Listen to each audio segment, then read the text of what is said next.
I'm Ben Turner, and today I'll be telling you about my community health proposal. I don't have one specific area in mind. I was going for rural West Virginia.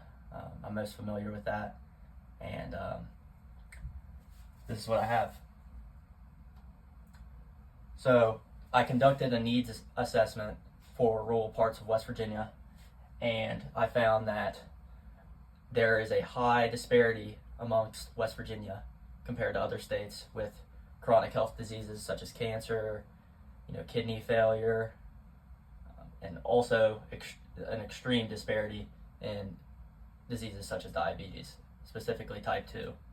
I think that's a problem in West Virginia due to the lack of healthcare providers and education wherever you are in the state. I'm from Huntington, so I've seen it firsthand, and if you go down to the lower part of the state, it's even more spread out when it comes to primary care physicians and healthcare options. So it's more difficult to get treatment you need. So educating someone about a chronic disease or diabetes prevention may be beneficial in saving their lives, but also protecting their family as well. It says on my slide here, 15% of adults have diabetes in West Virginia, compared to the national average, which I think is around 6 or 7. So it's quite high, and overall, just not a very good look. Next, I'm talking about my target population.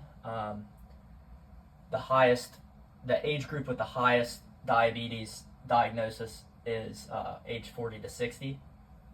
And like I talked about, the rural counties, especially in the southern part of the state, they just don't have as many options. So finding them the education and programs that can get them the help they need is important.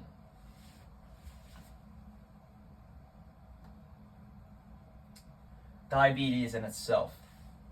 Diabetes is, as it says, a chronic condition wherein the body develops insulin resistance and fails to maintain normal blood sugar levels. This can be caused by overeating, in some, not type 2 necessarily, but type 1, the pancreas doesn't function, which produces the insulin. So it can cause major health problems, oftentimes amputation, and even in severe cases, death and sepsis. So it is crucial for this to be managed while it's still in manageable states.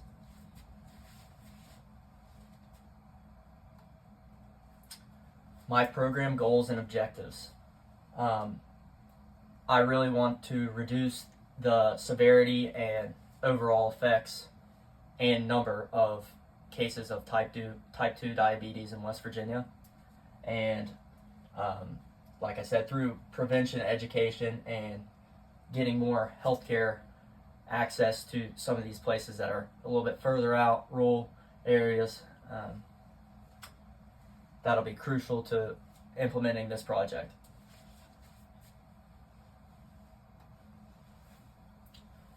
For my short-term objectives, this is to start everything.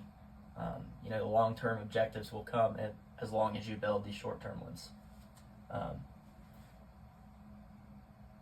The lifestyle problems are a driving factor in type 2 diabetes, and figuring out how to safely and positively implement those into the individual's life is crucial to this process. And we'll give them nutritional advice, provide a physical activity, whether that be going to the gym, finding sport leagues to play in, or anything activity, get them to walk. Fitness is huge in the prevention of these diseases that can shut down your life. And to start, we're going to do 500 individuals in the first year. I thought this was a good number because it's not quite the small sample size you may get from just a startup, but it's still enough to get a good result and see how this really works. Let's see.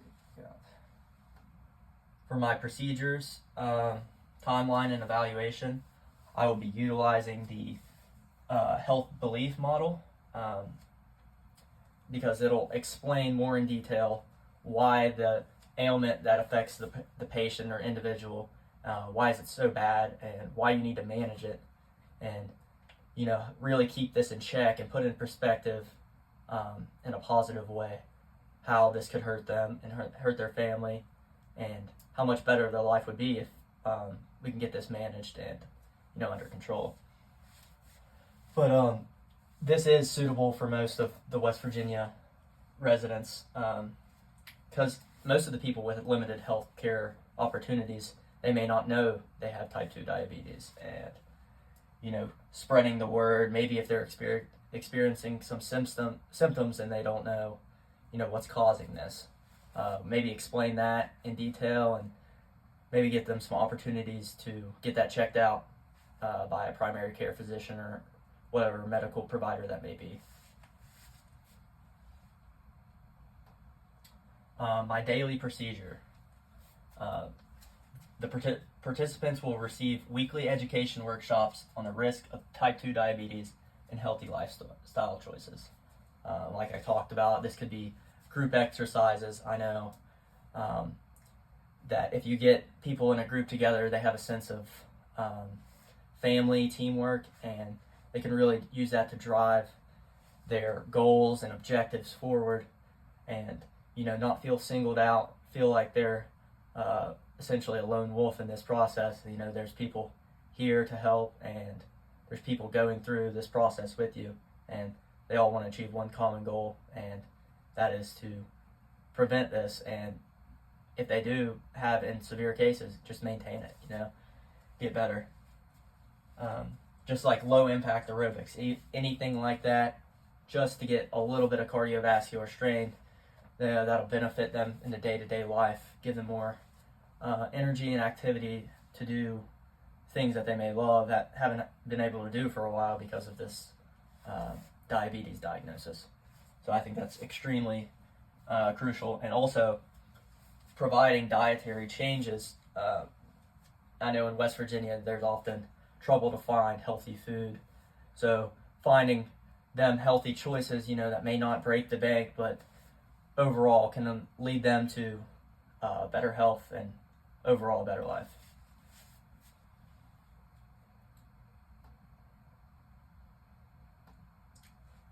For my timeline, in the first 3 months, I want to get the patients or individuals oriented to this program, test all their their vitals, their blood sugar, anything like that, just a baseline to get a good understanding of what needs to change and what we can improve. And when they go through the process, you can look back and see how much improvement they've really made, and it'll be beneficial to them to see that they've made progress. And then months 4 and 6, just keep doing your your nutritional workshops, exercises, and then one-on-one counseling to give them an opportunity. Maybe they don't want to say things around a lot of people. Give them a comfortable environment to speak their mind, tell them what we like, what they don't like, just speak their mind. And then months 7 through 12, just continue the intervention, give them some more tips on how to live a healthier lifestyle, whether that may be going for a 30-minute walk every day. Also just following up with them, tracking how their progress is going, and just monitoring. At the end of year 1, we'll evaluate, see what worked, what didn't work, and how we can improve on our implementation, and just really see what went right, what went wrong. Some of the resources needed. This is crucial, and it's become a problem in rural West Virginia. Lack of primary care physicians, which that is crucial and sometimes hard to find. But I know in West Virginia there are 3 medical schools, and I know schools such as the West Virginia School of Osteopathic Medicine promote, staying in West Virginia, helping your state, and pumping out doctors where they need the most help. There's a lot of places in West Virginia that they don't have any opportunities to see doctors or nurse practitioners, physician assistants. It's just hard for them to get treatment. So that would be the first main concern with any provider. Also, dietitians and fitness instructors, their role is just as vital. Maintaining this program through physical exercise, nutritional intake, all of that would be beneficial to the success of this program. Next, to get the individuals in this program and get the word out, we're going to need brochures, flyers, and digital content. And, a lot of people use social media to promote any of their content. So I think I would hire someone who could promote that online and maybe spread the word that maybe this is a good thing to do. And then exercise tools for the fitness instructors, such as dumbbells, resistant bands, treadmills, anything. Maybe even a pool. We build a pool with low gravity, less strain on the joints, and just get people a first solid foundation on building fitness and strength. And then diabetes testing kits, just to measure the sugar levels in the blood, and that'll set the baseline for the progress that we track.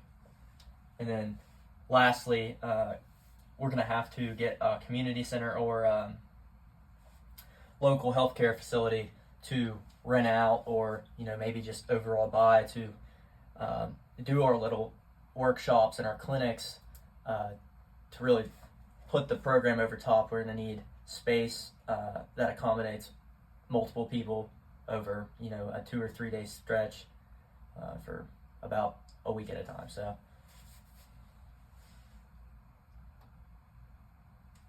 and then finally, one of the toughest things to do is budgeting and the overall cost and funding for this program. And I know that in West Virginia it is, we have programs set up for specific workshops and programs like this, but sometimes it's hard to find due to limited income in areas and overall disparities. So our total anticipated budget for this program is $77,000, which compared to other implementation programs and processes, this is on the lower end. But it is extremely crucial to our state's health and providing care to people who need it most. Some of the resources we could use, state and federal grants, such as the West Virginia Department of Health and Human Resources, DHHR. They have a good track record with, I know, in the Northern Panhandle, there's the health plan. It's a community and statewide organization who promotes health through educational programs and workshops, and overall promotes a healthy lifestyle in the state of West Virginia. Federal grants from the Center for Disease Control. Federal grants are oftentimes more, you get more money and more funding due to, they're just federal grants. So that would be a big concern, and one of our first steps. And also private foundations. The Robert Wood Johnson Foundation, also another West Virginia based, but they have internal decisions to make on where the money is allocated, and if they like your cause, and how they view it. And lastly is corporate sponsorships.